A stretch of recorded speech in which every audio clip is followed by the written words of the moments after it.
Olha, tem muito assunto para falar sobre isso, porque vamos dizer que a gente está inventando uma ideia muito estranha de se relacionar. Estranha no sentido de causar um estranhamento para qualquer ser humano, de qualquer idade, e mesmo para os que são mais jovens e já nasceram sob esse formato de relação humana.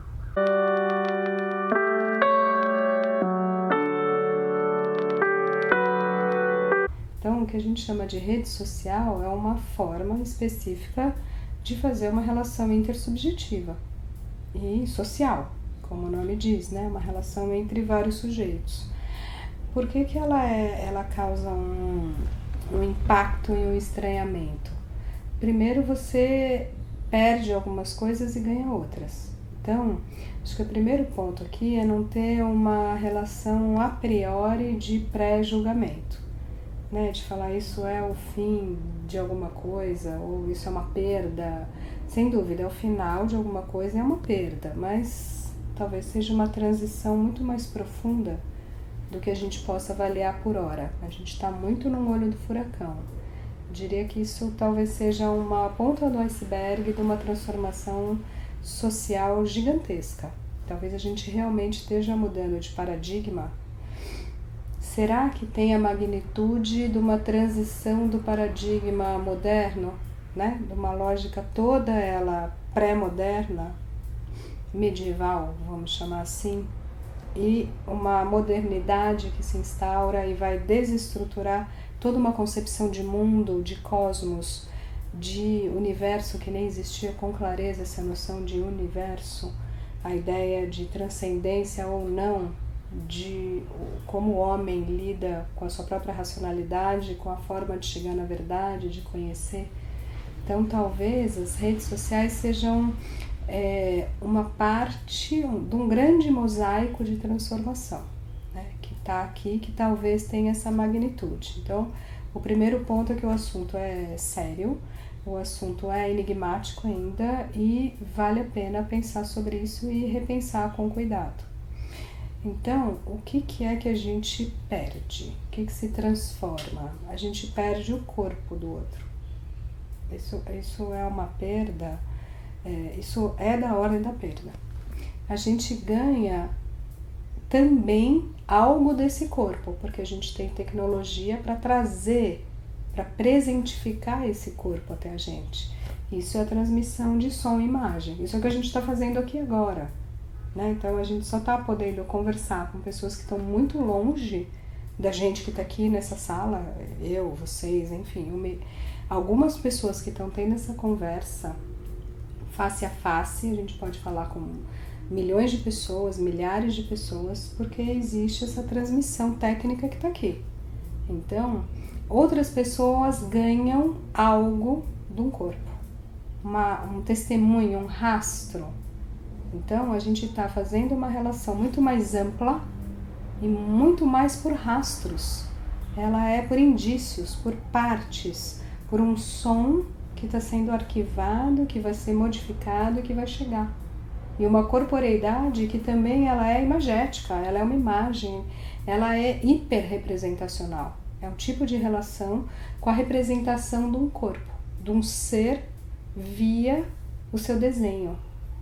O que é muito peculiar, porque a gente perde, por exemplo, o cheiro. O que será que é o cheiro no encontro com o outro? Né? Assim, é relevante. Então a gente está cada vez mais conseguindo, não sei se é reprimir ou pôr embaixo do tapete ou ignorar ou fazer alguma coisa com uma parte muito química, visceral e animal nossa. Então é um tipo de relação que só pode ser uma relação humana simbólica. Ela só pode funcionar porque ela tem signos que representem esse corpo vivo que se comunica com uma química que está perdida. Está totalmente perdida? Talvez não, porque aí tem pessoas que você gosta de ouvir falar e outras que você não gosta. E não é racional, não é consciente. Então, tem alguma coisa numa imaterialidade, que é o que chega até as pessoas, é um signo, é um 010101, né? Que é o que está chegando até você que está aqui, e que não sou eu, mas tem algo de uma estrutura de uma pessoa, é uma voz, é um tom, é um corpo ainda, é um corpo, diz, tem uma música, tem alguma coisa que representa, é a voz plena? Não, não é, porque ela está mediada por instrumentos que vão dar uma leve transformada na minha própria voz. E eu nem tenho hábito de me escutar, mas de vez em quando acontece ou aparece, eu e qualquer ser humano, a gente tem uma leve sensação de estranhamento, não é? De ouvir sua própria voz. Você ouve um vídeo, um áudio, você fala, nossa, né? Porque a minha escuta de mim mesma, ela tá aqui dentro de uma caixa craniana que reverbera o som de um certo jeito, mais ou menos nasal, mais ou menos... Enfim, então, é isso que a gente tá abrindo mão. A gente tá fazendo uma transformação tecnológica, que tem efeitos subjetivos e políticos que são imensos, que não são para se desconsiderar.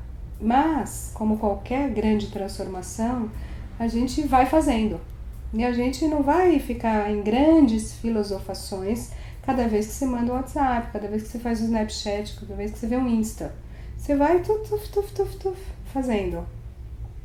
Então, esse é o primeiro grande ponto, que efeitos isso vai ter sobre essa perda de uma corporeidade que sempre pautou as relações humanas.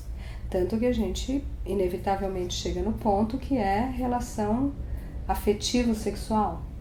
Sem dúvida que isso é uma transformação gigantesca. Como é que você faz par com o outro? Como que você faz trio, enfim, quadrantes? Como é que você faz sexo?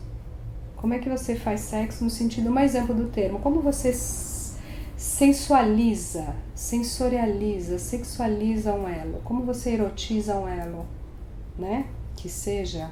Será que no futuro as mães vão poder ter uns filhos ali, fazer uns Skypes e amamentar de um certo jeito e não precisar ficar tanto tempo ali embalando? Será que... né? Porque agora a relação dos corpos que se atraem, a gente muitas vezes vai resolvendo por aí. Cada um bate uma aqui e ali, faz né? É muito masturbatório o elo.